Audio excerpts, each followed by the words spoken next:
नमस्कार दोस्तों, Warsi job news channel में आपका हार्दिक स्वागत है। आप देख रहे हैं दैनिक रोजगार मुख्य समाचार। आज हम बात करेंगे आज की महत्वपूर्ण खबरों के बारे में, तो आप सभी वीडियो को पूरा देखिएगा, स्किप मत करिएगा। वीडियो पसंद आए तो चैनल को सब्सक्राइब करिएगा, साथ ही साथ बेल आइकन को दबाइएगा, जिससे आपको इसी प्रकार की जानकारी समय समय पर मिलती रहे। तो आइए शुरू करते हैं। पहली खबर विश्वविद्यालय की परीक्षाओं को लेकर है। विश्वविद्यालय अनुदान आयोग अर्थात यूजीसी द्वारा गठित कमेटी ने परीक्षा का समय 3 घंटे की बजाय 2 घंटे करने की सिफारिश की है। कमेटी ने रिपोर्ट में कहा है कि वार्षिक परीक्षा 50% अंकों की होनी चाहिए, जबकि अन्य 50% अंक पूर्व में आयोजित सेमेस्टर परीक्षा के प्रदर्शन पर आधारित की जाए।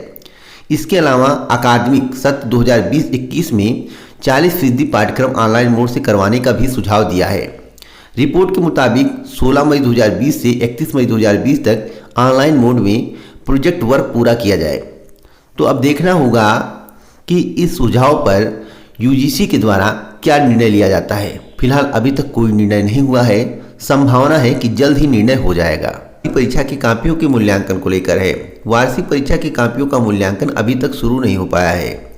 इसके संबंध में केंद्रीय मानव संसाधन मंत्री रमेश पोखरियाल निशंक ने 23 राज्यों के शिक्षा मंत्रियों संग वीडियो कॉन्फ्रेंसिंग बैठक की। केंद्रीय मानव संसाधन मंत्री रमेश पोखरियाल निशंक ने सीबीएसई समेत सभी राज्य शिक्षा बोर्डों को निर्देश दिए हैं कि वे वार्षिक परीक्षा की कॉपियां जांचने का काम शुरू करवाएं। हालांकि उन्होंने स्कूल खुलने की तिथि नहीं बताई। निशंक ने बताया कि एनसीईआरटी ने सभी राज्यों को ई कंटेक्ट उपलब्ध करा दिया है, अब किताबों की दिक्कत नहीं होगी। बैठक के दौरान कई राज्यों के शिक्षा मंत्रियों ने लॉकडाउन के मद्देनजर जेईई मेन, नीट व अन्य परीक्षाओं का पाठ्यक्रम 30% तक कम करने की मांग रखी है। अब देखना होगा कि इस पर मंत्री जी क्या निर्णय लेते हैं। इसके संबंध में एक बार और बैठक होगी, उसके बाद ही कोई निर्णय हो पाएगा।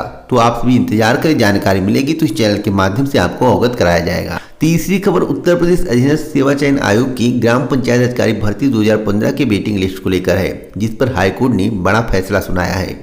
इलाहाबाद हाईकोर्ट ने 2015 की ग्राम पंचायत अधिकारी भर्ती में रिक्त रह गए पदों को मेरिट में नीचे रहे अभ्यर्थियों से भरने का निर्देश दिया है। धीरज कुमार पांडे व अन्य की याचिका पर सुनवाई करते हुए कोर्ट ने अधीनस्थ सेवा चयन आयोग से कहा कि लॉकडाउन समाप्त होने के बाद 4 माह में याचियों की नियुक्ति पर विचार करते हुए उन्हें योग्यता के अनुसार नियुक्ति दें।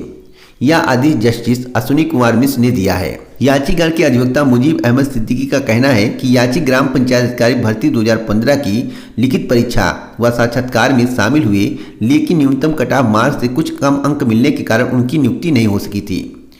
अब कोर्ट के द्वारा आदेश कर दिया गया है। 4 माह का वक्त दिया गया है। पूर्ण संभावना है कि नवंबर-दिसंबर तक याचिकागण को नियुक्ति मिल जाएगी।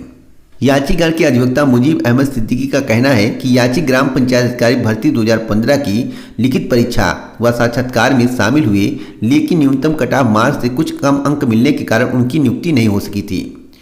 अब कोर्ट के द्वारा आदेश कर दिया गया है। 4 माह का वक्त दिया गया है। पूर्ण संभावना है कि नवंबर-दिसंबर तक याचिकागण को नियुक्ति मिल जाएगी। चौथी खबर हरियाणा की है और आप सभी को मालूम होगा कि हरियाणा सरकार ने सरकारी नौकरियों पर 1 साल के लिए प्रतिबंध लगा दी है। नई भर्ती विज्ञापन 1 साल तक नहीं जारी होगा। इसको लेकर निंदा भी शुरू हो गई है।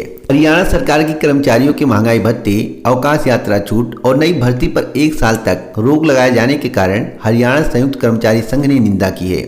संघ के राज्य महासचिव शिव कुमार पराशर ने यहां जारी बयान में मांग की है कि सरकार पुनर्विचार कर अपने कर्मचारी विरोधी तथा जन विरोधी फैसलों को निरस्त करे। श्री पराशर ने कहा है कि देश में फैली कोरोना वायरस की महामारी से लड़ने के लिए प्रदेश के कर्मचारी ईमानदारी से अपनी ड्यूटी करके स्वेच्छा से वेतन का अंशदान देकर सरकार व जनता का सहयोग कर रहे हैं। कर्मचारी इस महामारी से लड़ने के लिए अपनी जान जोखिम में डालकर अपने कर्तव्य का पालन कर रहे हैं और सरकार पूंजीपति मंत्रियों, सांसदों, विधायकों आज फंड में से कोई कटौती न कर कर्मचारियों का दमन कर रही है। अब देखना होगा कि सरकार पर इस बयान का कितना असर पड़ता है। पराशर ने जो मांग की है उस पर सरकार कितना अमल करती है। फिलहाल सरकार की मंशा सही नहीं लग रही है। 5वीं खबर जेईई मेंस परीक्षा को लेकर है। जेईई मेंस परीक्षा के संबंध में कई अभ्यर्थियों ने जानकारी मांगी थी कि परीक्षा का आयोजन किस महीने होगा, तो इसके संबंध में एक महत्वपूर्ण जानकारी प्राप्त हुई है। पूरी जानकारी के लिए वीडियो को पूरा देखें। लॉकडाउन के चलते स्कूल, कॉलेज और कोचिंग बंद हुए तो सभी प्रतियोगी परीक्षाएं टाल दी गई। ज्वाइंट एंट्रेंस एग्जामिनेशन अर्थात जेईई और नीट की तारीखें भी टाल दी गई, जिससे तैयारी में लगे परीक्षार्थियों को थोड़ी निराशा हाथ लगी। लेकिन अब उनके लिए बड़ी खबर यह है कि जेईई एडवांस के ऑर्गेनाइजिंग चेयरमैन ने जेईई मेंस 20 से 22 जून के बीच कराने के संकेत दिए हैं। लेकिन मैं आपको बताना चाहता हूं कि परीक्षा का आयोजन 20 से 22 जून 2020 के बीच नहीं हो पाएगा। कुछ भी संकेत मिल रहे हों, मुझे जो जानकारी है मैं अपनी जानकारी के आधार पर हर एक जानकारी आपको देता हूँ। मैं आपको बता दूं कि परीक्षा का आयोजन अगस्त या सितंबर माह में किया जाएगा।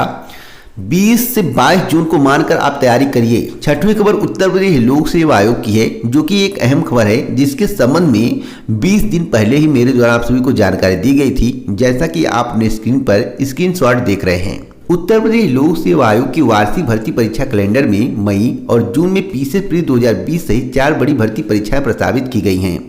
वहीं मुख्यमंत्री योगी आदित्यनाथ ने 30 जून 2020 तक उत्तर प्रदेश के सामूहिक कार्यक्रमों पर रोक लगा दी है। इस आधार पर प्रतियोगी परीक्षाएं होने की संभावनाएं बहुत कम है। इसके संबंध में प्रतियोगी छात्रों ने सीएम को पत्र लिखकर मई और जून में होने वाली चारों परीक्षाएं स्थगित करने की मांग की है। मेरे द्वारा इसके संबंध में बहुत पहले ही जानकारी दी गई थी कि सहायक अभियोजन अधिकारी मुख्य परीक्षा, जो कि 16 मई 2020 को प्रस्तावित है, वह स्थगित होगी 101%। पीसीएस 2020 की परीक्षा जो 21 जून 2020 को प्रस्तावित है, वह भी स्थगित होगी 101%।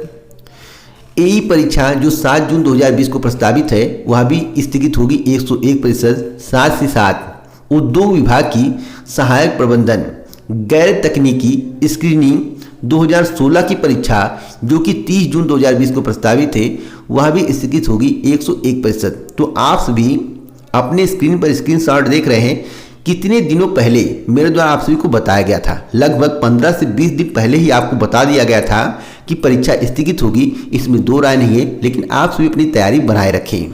साथ साथ उत्तर प्रदेश लोक सेवा आयोग की एक महत्वपूर्ण जानकारी मैं आपको और देना चाहता हूं। जैसा कि आप सभी को मेरे द्वारा बहुत पहले ही बताया गया था कि उत्तर प्रदेश लोक सेवा आयोग 7500 के लगभग पदों पर भर्ती के विज्ञापन की तैयारी में जुटा हुआ है, जिस पर काम चल रहा है। उत्तर प्रदेश लोक सेवा आयोग को विभिन्न पदों के लिए अधियाचन प्राप्त हुए हैं, जैसे समीक्षाधिकारी, सहायक समीक्षाधिकारी भर्ती 2020 के विज्ञापन पर काम चल रहा था। स्वास्थ्य शिक्षाधिकारी भर्ती 2020 के विज्ञापन पर काम चल रहा था। इसी प्रकार से विभिन्न पदों की भर्तियों के विज्ञापन पर काम चल रहा था। अधियाचन बहुत सारे प्राप्त हुए हैं। 7500 के लगभग पदों का अधियाचन उत्तर प्रदेश लोक सेवा आयोग को प्राप्त हुआ है। लेकिन अब आपको भर्ती के विज्ञापन के लिए थोड़ा और इंतजार करना होगा। कारण है कि 30 जून तक किसी भी भर्ती का विज्ञापन जारी नहीं किया जाएगा, इसकी पूर्ण संभावना है। अगर जारी भी हो जाता है तो आवेदन की अंतिम तिथि को बढ़ाना पड़ेगा। तो जो विज्ञापन मई और जून माह में आने वाले थे, अब ये सभी विज्ञापन जुलाई और अगस्त माह में जारी किए जाएंगे। इस साल कम से कम 3 भर्ती का विज्ञापन जारी होगा, जिसकी जानकारी मुझे प्राप्त हुई है।